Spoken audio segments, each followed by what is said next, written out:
Hai semua, Assalamualaikum. Kembali lagi di channel YouTube Andi Supriyadi. Masak menu tanggal tua. Walaupun ini harganya murah meriah, tapi rasanya enak banget teman-teman. Di video kali ini saya akan membagikan bagaimana cara mengurangi minyaknya ya dari telur dadar crispy yang viral banget di Jogja. Bumbu-bumbunya yang saya gunakan: 1 batang daun bawang berukuran besar, 3 siung bawang merah, 1 siung bawang putih saya pakai berukuran kecil, 1 buah cabai merah besar sudah saya buang bijinya, dan 2 cabai rawit merah yang bijinya juga udah saya buang. Semua bumbu ini kita iris menjadi lebih kecil-kecil.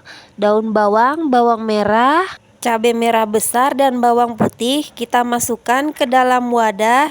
Cabai rawit merahnya saya masukkan belakangan karena saya mau bikin 2 rasa, yang pedas dan yang tidak pedas. Seasoningnya saya tambahkan setengah sendok teh garam, setengah sendok teh kaldu jamur, 1/4 sendok teh lada bubuk, dan 1 sendok makan munjung tepung beras ya teman-teman. Ini yang membuat teksturnya nanti jadi crispy ya teman-teman. Kita aduk dulu semuanya sampai merata, kemudian masukkan air sebanyak 5 sendok makan. Tapi di sini saya masukkan 3 dulu ya teman-teman, dan kita aduk dulu sampai merata. Untuk telur yang saya gunakan, saya pakai 3 butir telur ya. Ini ukuran telurnya lumayan agak besar teman-teman. Kenapa saya bilang menu tanggal tua? Karena ini murah meriah ya teman-teman, tapi rasanya enak banget, bikin pengen nambah terus ya. Karena rasanya bener-bener enak banget teman-teman, dan cara bikinnya juga sangat mudah ya. Semua orang pasti bisa membuatnya sendiri di rumah. Kalau telurnya sudah dimasukkan semua, kita kocok sampai berbusa dan larut ya. Sekarang saya tambahkan lagi sisa airnya 2 sendok makan lagi ya teman-teman, dan ini kita aduk lagi sampai benar-benar tercampur merata ya, dan dikocok sampai berbusa seperti ini ya teman-teman. Sekarang kita siapkan wadah untuk menggorengnya. Saya pakai panci untuk merebus mie ya teman-teman, biar wangi, biar tambah wangi. Telur dadarnya saya tambahkan minyak bawang. Untuk mengecek kepanasan minyaknya, saya pakai tusuk sate ya teman-teman. Memang tidak kelihatan, tapi ini udah panas. Caranya seperti ini aja. Untuk penggunaan minyaknya agak banyak ya teman-teman. Kenapa saya pakai panci ini? Agar bentuknya lebih rapi ya teman-teman, lebih bulat. Saat di bagian pinggirannya sudah terlihat kekuningan, ini udah bisa kita balik ya teman-teman.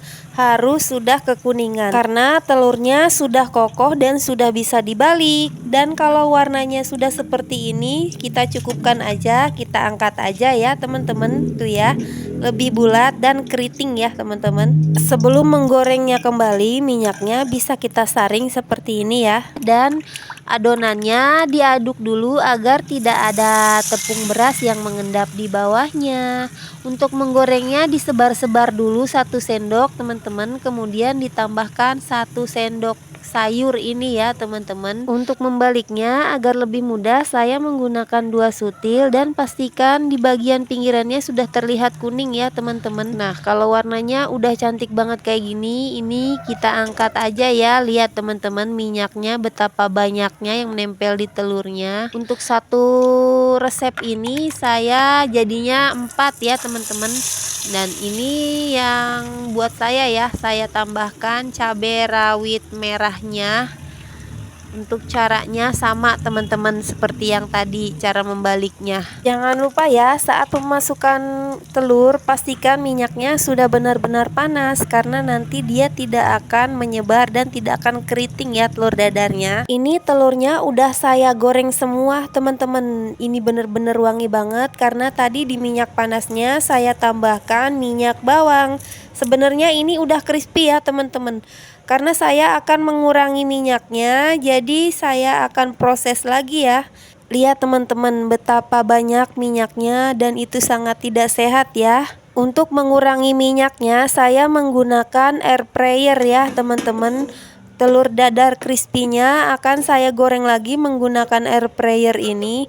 Untuk suhunya disarankan jangan terlalu tinggi ya, atau jangan terlalu panas agar telur dadarnya tidak gosong ya.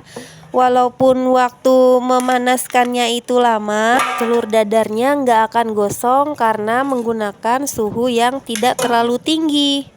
Saya masukkan satu dulu yang tidak terlalu matang ini untuk kita kurangi minyaknya. Ini akan saya goreng selama 10-15 menit. Dan untuk suhunya saya pakai 100 aja ya teman-teman.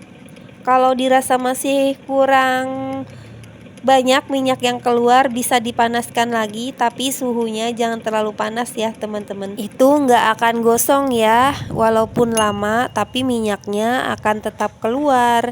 Dan ini udah 10 menit, kita lihat teman-teman, ini nggak gosong ya tuh ya, tapi minyaknya sudah ada yang keluar di bawah teman-teman. Kita lihat aja di bagian bawahnya tuh.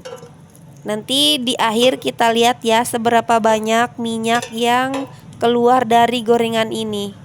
Dan ini sisanya saya mau goreng lagi semua di waktu dan suhu yang sama ya teman-teman. Proses ini berlaku untuk gorengan apa aja ya teman-teman. Jadi saya selalu memanaskan gorengan saya dengan air fryer agar gorengannya tetap sehat ya, dapat rasa yang tetap enak tapi tidak banyak minyaknya ya untuk gorengannya. Namanya juga usaha ya teman-teman. Menggoreng tanpa minyak itu rasanya tidak akan enak, dan gorengan terlalu banyak minyak itu tidak akan sehat. Tanpa berlama-lama lagi saya langsung nyobain pakai nasi ya teman-teman biar kenyang.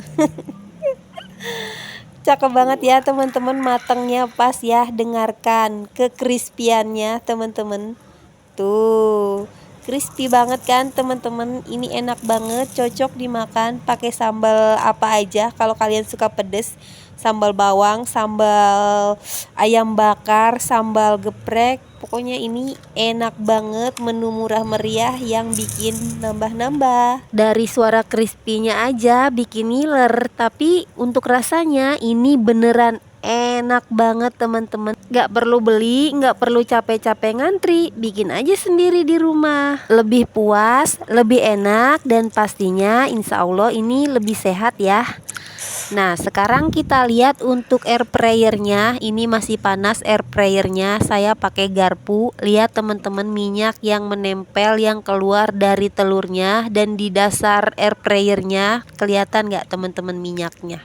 Jangan gagal paham ya teman-teman. Di sini bukan untuk menghilangkan minyaknya, tapi untuk mengurangi kadar minyak pada gorengannya ya teman-teman. Atau pakai cara lain yang lebih mudah. Kalau kalian tidak punya air fryer, bisa juga untuk mengurangi kadar minyak pada gorengan. Gunakan tisu khusus seperti ini. Tisu khusus peresap minyak pada gorengan. Ada tanda pada kemasan seperti ini ya teman-teman. Tuh lihat teman-teman nih di bagian bawahnya, minyaknya banyak banget kan yang terserap. Jadi insya Allah lebih sehat ya kalau bikin sendiri. Oke teman-teman, semoga tips dari saya bermanfaat ya. Terima kasih sudah menonton sampai selesai. Jangan lupa like kalau kalian suka sama resep dan video ini, dan jangan lupa subscribe bagi kalian yang belum subscribe. Wassalamualaikum warahmatullahi wabarakatuh. See you on the next video. Bye bye.